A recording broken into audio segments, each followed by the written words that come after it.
All right, Anne. Thanksgiving is just around the corner, and it's one of those holidays that really, for me, brings us back to basics. Family, food, football, and a whole lot of gratitude. But sometimes I feel like the gratitude part gets a bit lost in the hustle. Oh, absolutely, Philip. It's so easy to get caught up in the turkey timing, the gravy consistency, and whether Aunt Carol's bringing her infamous green bean casserole again. But at its core, Thanksgiving is about giving thanks. And for many, myself included, that really centers around prayer. Exactly. I mean, we gather around the table, everyone's hungry, and someone usually says a quick grace. But I've been thinking a lot lately about how we can make those prayers more meaningful, more intentional, beyond just a quick blessing for the food. Me too. I think it's about acknowledging all the different facets of our lives we're thankful for, not just the abundance on the table. Like, what about the people sitting around it? Or the year that's passed, with all its ups and downs? It's a moment to really pause and reflect. That's so true. I was actually looking at some examples of Thanksgiving prayers recently, and it really opened my eyes to the variety. There are traditional ones, of course, steeped in history and reverence, but then there are also these really beautiful, modern prayers that feel so personal and immediate. Oh, I love that. Sometimes the more traditional ones, while beautiful, can feel a bit distant if you don't have that specific language. But a modern prayer can really resonate with where we are right now. It's about expressing genuine feeling. Definitely, it's not about finding the perfect words, but about having a heart full of gratitude. Like one I saw was quite simple, thanking God for the harvest, for the family, and for the peace of the season. Short, sweet, and to the point, but incredibly impactful. I think that's key. It doesn't have to be a long, drawn-out sermon. Sometimes the most powerful prayers are just a few heartfelt sentences. Especially with kids at the table, you want something they can connect with and understand, even participate in. Speaking of kids, there were some really sweet rhyming prayers for children. I mean, thank you for the world so sweet. Thank you for the food we eat. Thank you for the birds that sing. Thank you, God, for everything. How lovely is that? It teaches them gratitude in such an accessible way. Oh, that's beautiful. I'm gonna have to remember that one. My niece would absolutely love that. It makes prayer feel less like a formal obligation and more like a joyful expression. And honestly, isn't that what we want for Thanksgiving? Joy? Absolutely. It's about cultivating that spirit of joy and gratitude. And a lot of the prayers I saw weren't just about personal blessings, but also about blessing others, particularly those less fortunate.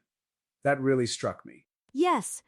Thanksgiving can sometimes feel very inward-focused. My family, my food, my blessings. But it's such an important time to remember that not everyone has a bountiful table or a warm home.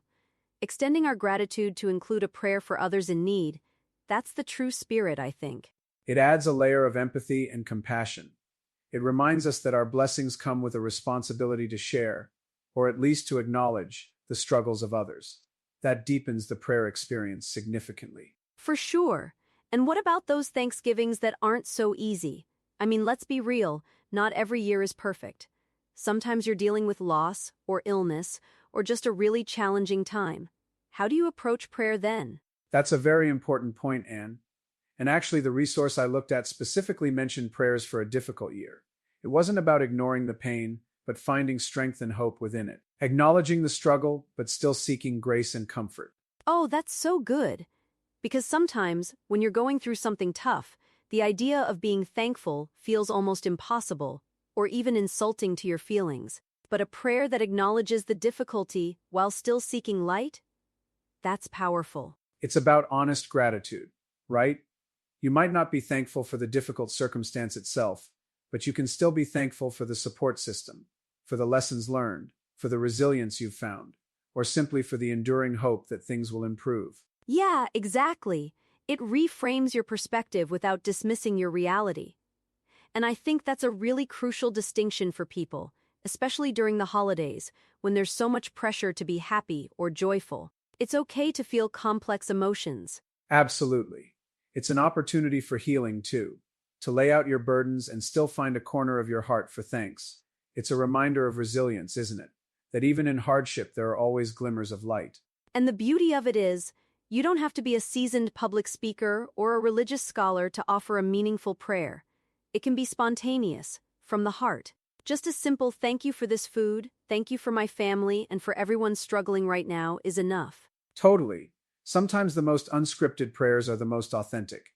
It's about that connection, that moment of shared reflection. And it can really set the tone for the entire meal, can't it? It grounds everyone. It does.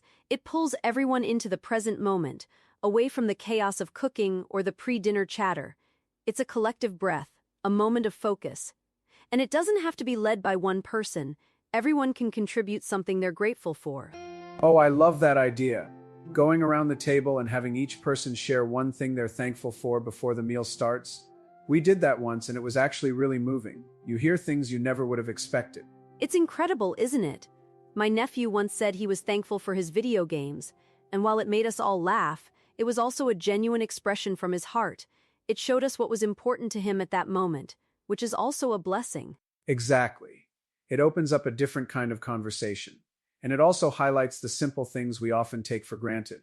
I mean, we're so quick to focus on the big achievements, but sometimes it's the comfort of a warm home or a favorite hobby that truly brings us joy. Right? Like a perfectly crisp autumn leaf, or that first sip of coffee in the morning, those small, everyday blessings that often go unacknowledged. Thanksgiving is a great reminder to pause and appreciate them all. And for those who might feel a bit uncomfortable with formal prayer, even just a moment of silent reflection, a mental list of gratitude can be just as powerful. It's about the internal spirit of thankfulness. Definitely. It's not about performing a ritual, it's about fostering a mindset of appreciation, and once you start looking for things to be thankful for, you realize they're everywhere, aren't they? They truly are. It completely shifts your perspective, even on a stressful day. If you can find just one tiny thing to be grateful for, it can make a difference. It's like a daily dose of optimism. It's like building a muscle, right? The more you practice gratitude, the stronger it gets, and the more easily you can spot those blessings, big or small. Thanksgiving is kind of like the annual gratitude boot camp. Ha! I love that. Gratitude boot camp. But it's true. It's a really good reset. It helps us remember what truly matters amidst all the commercialism and the rush of the season. And for me, a blessed Thanksgiving isn't just about the food tasting good or everyone getting along, though those are definitely bonuses.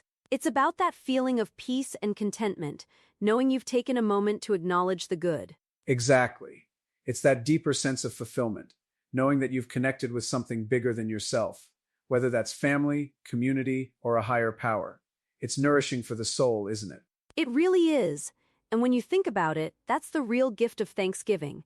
It's not the feast itself, but the opportunity to gather, to connect, and to collectively lift our hearts in thanks. I couldn't agree more. So as we head into the holiday, my wish for everyone listening is that they find a way, big or small, to truly express their gratitude.